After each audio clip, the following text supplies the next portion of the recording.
आप देख रहे हैं देश लाइव, देश की आवाज। सोचिए, आपका बेटा, आपका भाई, आपका पिता या आपका कोई बेहद करीबी देश के लिए अपनी जान कुर्बान करता है। बॉर्डर पर पाकिस्तान की गोलीबारी में शहीद हो जाता है। उसकी लाश जब घर आती है, पूरा इलाका गम में डूबा होता है। बच्चे रो रहे होते हैं, बूढ़ी माँ अपने बेटे का चेहरा आखिरी बार देखने के लिए तड़प रही होती है। गांव के लोग, मोहल्ले वाले, हर कोई उसे सलाम कर रहा होता है। और तभी देश के बड़े बड़े न्यूज चैनल, जी हाँ, बड़े बड़े न्यूज चैनल्स जो बड़े नाम पर टीवी स्क्रीन पर ब्रेकिंग न्यूज चला रहे होते हैं। पाकिस्तानी आतंकवादी ढेर, लश्कर तैयबा का सदस्य मार गिराया गया। आपका दर्द, आपकी शहादत और आपकी इज्जत सब मिट्टी में मिला दी जाती है, बस कुछ मिनटों की टीआरपी के लिए, बस चंद हजार लोगों की नफरत भरी निगाहें बटोरने के लिए। नमस्कार दोस्तों, आप देख रहे हैं देश लाइव और आपके साथ मैं हूं आशिमा त्यागी। आज का वीडियो सिर्फ एक खबर नहीं है, एक सिस्टम के खिलाफ लड़ाई है, झूठी पत्रकारिता के खिलाफ एक आवाज है और उससे सबसे बड़ी बात, एक शहीद के सम्मान की बहाली की दास्तां है दोस्तों। घटना की शुरुआत 7 मई 2025 से। जम्मू कश्मीर के पुंछ सेक्टर में हालात बेहद तनावपूर्ण थे। पाकिस्तान की तरफ से भरी भारी गोलीबारी चल रही थी। भारत की सेना अपनी जगह डटी हुई थी, मुंह तोड़ जवाब दे रही थी, लेकिन इस हमले में कई आम नागरिक भी फंसे हुए थे। इन्हीं में एक नाम था पुंछ के कारी मोहम्मद इकबाल का। जी हाँ, पाकिस्तान और हिंदुस्तान के बीच जो तनावपूर्ण स्थिति देखी गई थी, ये उस दौरान की बात है। कारी साहब एक साधारण, शरीफ और पढ़े लिखे इंसान थे। इलाके के बच्चों को कुरान पढ़ाते थे, धार्मिक शिक्षा देते थे, आदर्श माने जाते थे गांव के बुजुर्गों के लिए। उनके खिलाफ आज तक कोई भी आपराधिक रिकॉर्ड नहीं था। उनके बारे में इलाके के हिंदू, मुस्लिम, सिख सबका यही कहना था, इंसानियत का पक्का, बच्चों का रहनुमा और समाज का अच्छा नागरिक। 7 मई की शाम जब गोलियां चल रही थी, कारी साहब को पाकिस्तान की तरफ से आई एक गोली लग जाती है। वो मौके पर ही शहीद हो गए। उनकी मौत की खबर पूरे इलाके में आग की तरह फैल गई। हजारों लोग उनके जनाजे में शामिल हुए। बच्चे, बुजुर्ग, महिलाएं सब उनकी आखिरी झलक पाने पहुंचे।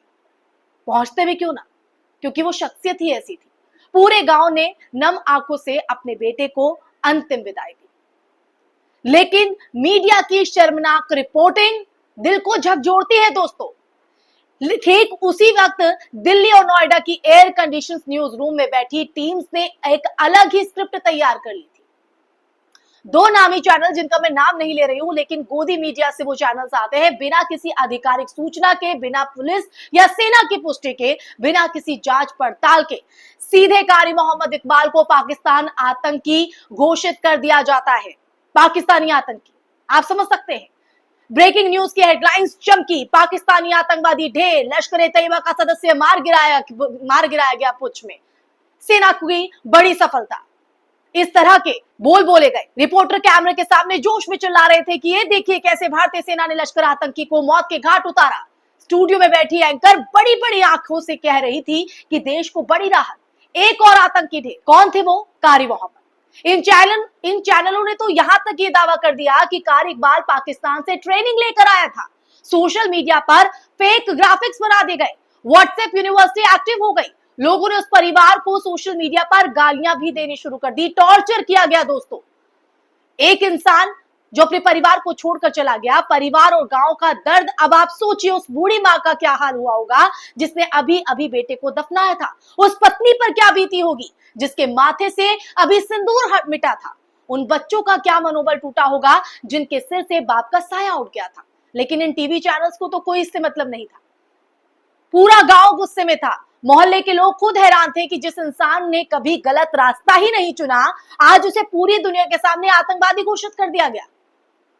क्या ठीक है ये दोस्तों? अब ऐसे में कानूनी लड़ाई की शुरुआत कैसे हुई, मैं ये आपको बताती हूँ। गांव वालों ने ये तय किया, अब चुप नहीं बैठेंगे, इस गलत खबर के खिलाफ आवाज उठाएंगे। स्थानीय वकीलों की एक टीम बनाई गई।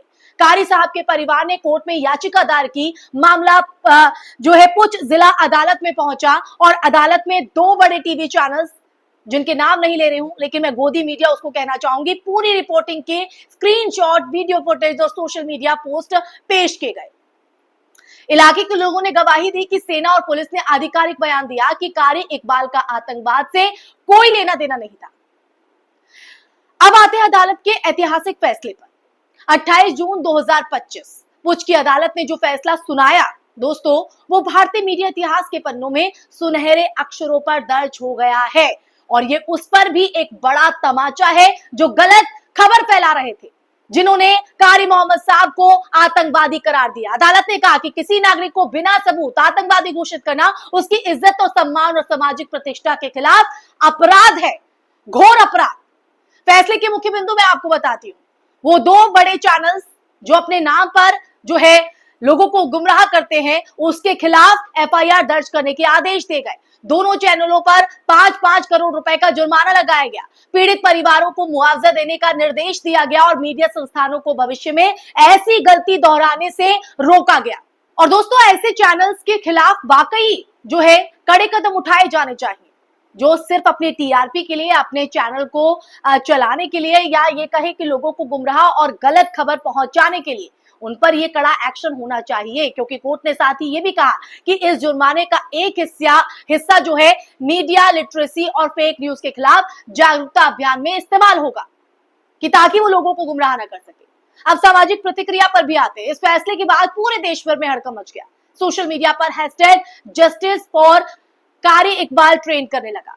लोगों ने उन दो टीवी चैनल्स की निंदा की। पत्रकार संघों ने इसे मीडिया की नैतिक गिरावट की सबसे शर्मनाक मिसाल बताया। जी हाँ, सबसे शर्मनाक दोस्तों। और शर्मनाक तो है ही ना कि एक परिवार दुख से गुजर रहा है और आप उस पर मरहम लगाने के बजाय उनके जख्मों को कुरेद रहे हैं। उनके जिन्होंने अपना खोया है उन्हें आतंकवादी करार दे रहे हैं। किसने आपको यह अधिकार दिया है? ये सवाल खड़ा होना लाजमी हो जाता है दोस्तों। और ऐसे टीवी चैनल्स पर एक्शन लेना भी जरूरी हो जाता है और हमें और आपको सोचना भी चाहिए।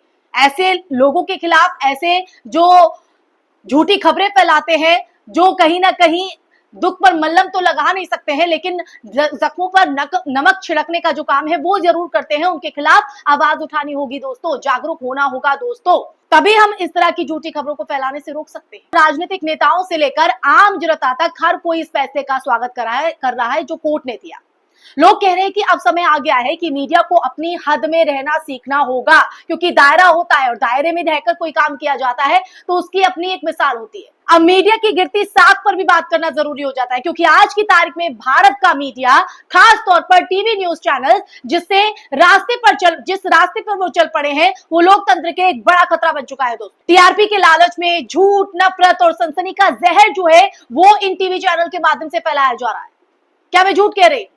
किसी का करियर बर्बाद करना हो, किसी को देशद्रोही साबित करना हो, या किसी शहीद को आतंकी बना देना हो, ये सब कुछ यहाँ पर चलता है इन बड़े बड़े टीवी चैनल्स पर। लेकिन पुंछ कोर्ट के इस फैसले ने कहीं ना कहीं उम्मीद की एक किरण जगाई है, एक मिसाल पेश की है और भविष्य का संदेश देने की कोशिश की है कि ये फैसला सिर्फ कारी इकबाल के लिए नहीं है, ये हर उस भारतीय के लिए है जो कभी भी ऐसी झूठी पत्रकारिता का शिकार बन सकता है। और अब वक्त आ गया है दोस्तों कि मीडिया की जवाबदेही तय की जाए कि आखिर उन्हें ऐसी झूठी खबरें फैलाने का किसने उनको हक दिया है। सरकार को भी इस फैसले पर सबक लेना चाहिए जो फैसला कोर्ट ने दिया है, और एक सख्त फेक न्यूज रेगुलेशन लॉ लाना चाहिए, ताकि आगे से कोई भी चैनल इस तरह की गैर जिम्मेदाराना रिपोर्टिंग करने से पहले 100 बार सोचे। अब ऐसे में आप आते हैं निष्कर्ष पर, और साथ ही मेरी आप लोगों से भी अपील है दोस्तों कि आज की कहानी सिर्फ खबर नहीं थी, एक जंग है सच की झूठ पर जीत की कहानी। जी हाँ, सच की झूठ पर जीत होनी चाहिए। अगर आप भी चाहते हैं ये कि मीडिया सुधरे और झूठ का पर्दाफाश हो, तो इस वीडियो को ज्यादा से ज्यादा शेयर कीजिए दोस्तों, अपने दोस्तों, रिश्तेदारों, सोशल मीडिया ग्रुप में इसे फैलाइए, और साथ ही कमेंट में लिखिए कि सच्ची पत्रकारिता जिंदाबाद और झूठी मीडिया मुर्दाबाद। और देश लाइव चैनल को सब्सक्राइब करना भी मत भूलिएगा दोस्तों, क्योंकि हम आपकी आवाज, सच की आवाज हर जगह पहुंचाएंगे दोस्तों। धन्यवाद। जय हिंद।